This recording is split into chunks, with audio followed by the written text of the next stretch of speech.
Halo semuanya, apa kabar? Semoga kalian diberikan rezeki dan kesehatan yang melimpah ya.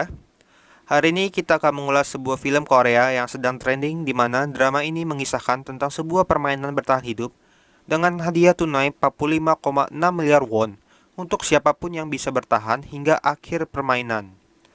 Terdapat 456 pemain yang datang dari berbagai daerah di Korea yang masing-masing memiliki hutang yang cukup banyak. Oleh sebab itulah mereka rela melakukan apapun demi mendapatkan hadiah tersebut. Tanpa berlama-lama lagi yuk, kita langsung ke alur ceritanya.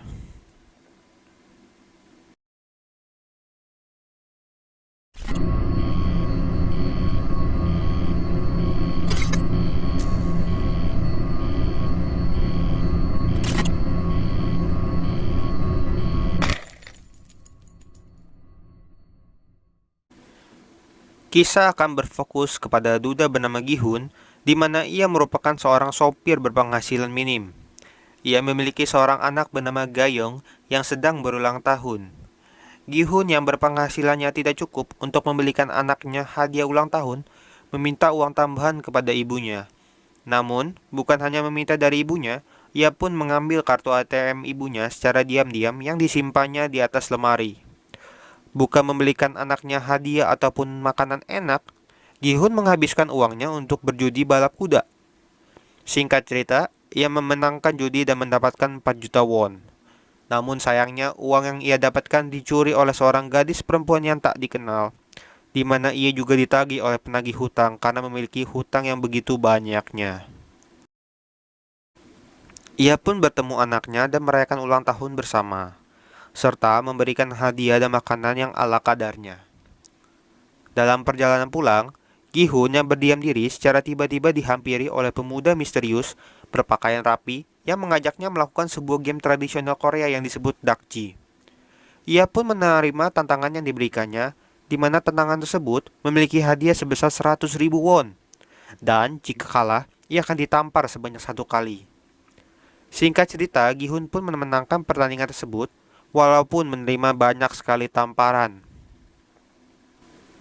Pemuda tersebut menawari Gihun hadiah yang lebih besar, di mana ia memberikan sebuah kartu berisi kontak nomornya, serta ia pun membeberkan semua identitas dan permasalahan keuangan yang dimiliki oleh Gihun. Keesokan harinya, Gihun pun menerima ajakan tersebut dan dijemput oleh panitia permainan tersebut. Gihun pun terbangun di sebuah ruangan yang berisi ratusan orang, di mana semua pemain tersebut dibeberkan permasalahan keuangan serta semua hutang yang mereka miliki sebelum permainan pertama dimulai. Semua pemain pun diwajibkan untuk menandatangani surat yang berisikan persetujuan bahwa mereka secara sukarela mengikuti game tersebut, dan mereka langsung dibawa ke game pertama, yaitu lampu merah dan lampu hijau. Di permainan lampu merah lampu hijau yang berdurasi 5 menit, semua pemain harus bergerak ke belakang pohon, di mana ada sebuah robot anak kecil yang akan berpaling ke arah pemain, di mana pemain tersebut harus berhenti bergerak. Namun, mereka pun tidak mengetahui bahwa permainan tersebut merupakan permainan yang sangat mematikan, di mana saat salah satu peserta berlari dan terlambat berhenti, orang tersebut langsung tereliminasi. Bukan saja kalah dalam permainan, namun peserta tersebut ditembak hingga tewas.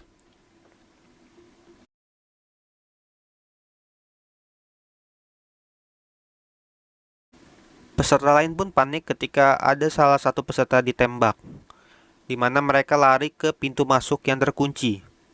Sayangnya, tindakan tersebut bukan hanya membantu mereka, melainkan membuat mereka mati sia-sia.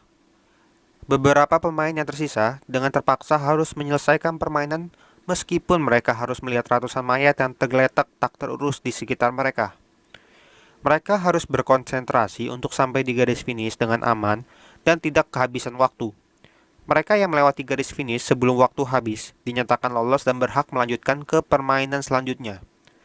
Gihun yang tertinggal mencoba berlari sekencang-kencangnya di detik terakhirnya. Namun sayangnya ia terpeleset dan hampir jatuh. Beruntungnya, Ali menarik baju Gihun sehingga ia berhasil menahannya dan lolos dari permainan pertama.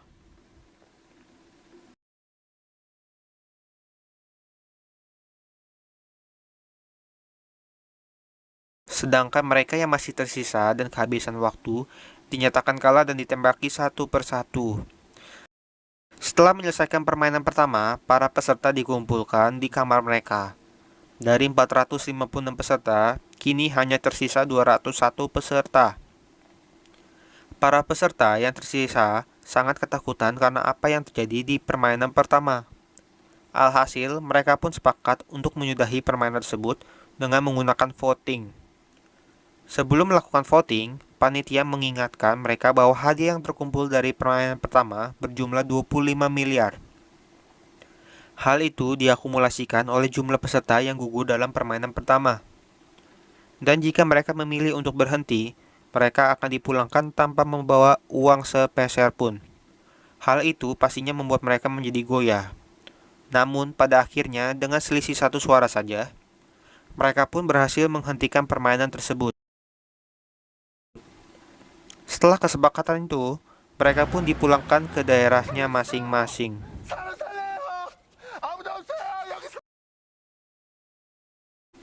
Keesokan harinya, Gi-hun melaporkan sindikat permainan kejam yang dilakukan ke kantor polisi.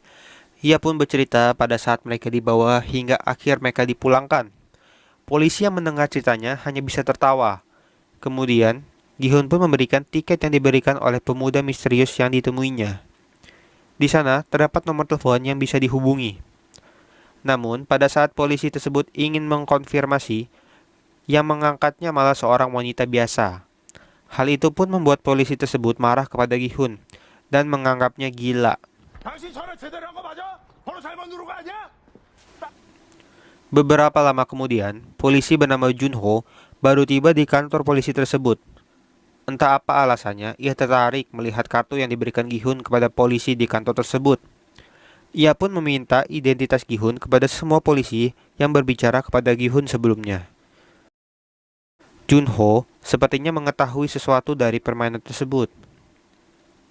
Tak disangka ia ternyata memiliki tiket yang sama seperti yang dimiliki Gi-hun.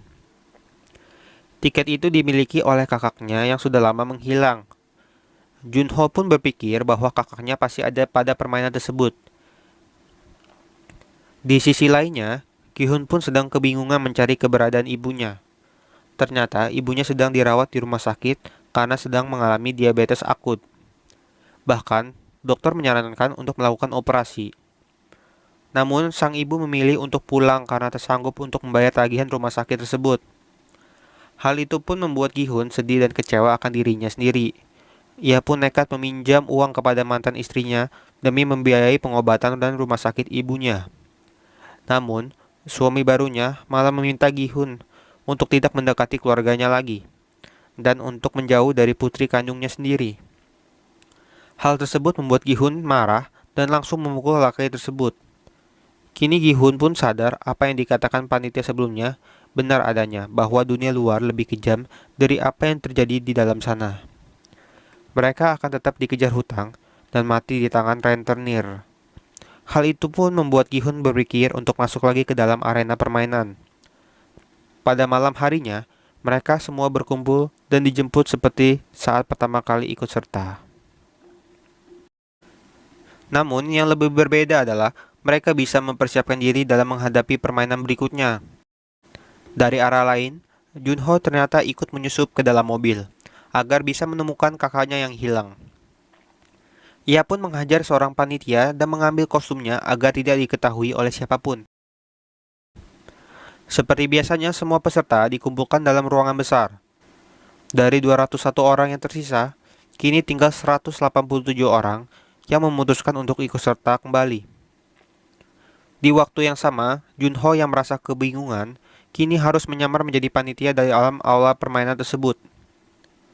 Pada malam harinya, Sebyok yang membawa pisau kecil pergi ke toilet dan mencoba menyusup melewati saluran ventilasi. Dengan bantuan Min-yong, ia pun berhasil masuk ke dalam ventilasi dan melihat apa yang terjadi di ruangan lainnya. Di sana, ia melihat panitia sedang membuat gulali dengan skala besar. Namun, ia tak tahu apa yang akan dilakukan dengan gulali tersebut. Peserta memiliki waktu 10 menit untuk menyelesaikan permainan ini. Bagi peserta yang gagal untuk menyelesaikan permainan, akan langsung dieliminasi atau ditembak. Hal itu pun membuat peserta yang lain panik dan semakin ketakutan. Mereka semua berusaha sekeras mungkin untuk mendapatkan pola yang diinginkan. Kemudian, dilihatkan Mr. Yong menggunakan korek apinya untuk memanaskan jarum, agar gulali tersebut bisa lebih mudah dilelehkan. Peserta yang mengambil bentuk mudah, satu persatu mulai menyelesaikan misi dengan aman.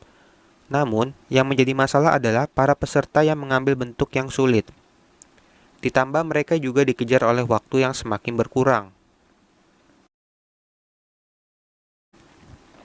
Dalam proses tersebut, Junho pun mulai dicurigai oleh panitia lain, karena ia tidak mengetahui tugas yang ia miliki. 29번의 임무는 탈락자 운반이야. 왜 벌써 들어왔지? 죄송합니다. Di menit-menit terakhir, Yihun pun mendapat ide cemerlang. Saat itu, ia melihat bahwa gulali tersebut meleleh ketika terkena keringat yang ia miliki. Dan ia melihat ada pola yang terdapat di gulali tersebut. Jadi, tugasnya ialah menjilati gulali tersebut hingga terlepas dari polanya. Hal itu adalah cara tercepat yang ia bisa lakukan untuk menyelesaikan permainan ini jika ingin selamat. Para peserta yang melihat Gihun pun langsung menirunya. Tak disangka, hal itu pun sangat membantu peserta lainnya, sehingga para peserta termasuk Gihun dan kakek Ilsan berhasil menyelesaikan misi dengan aman. Namun, ada seorang peserta yang gagal berusaha melawan panitia.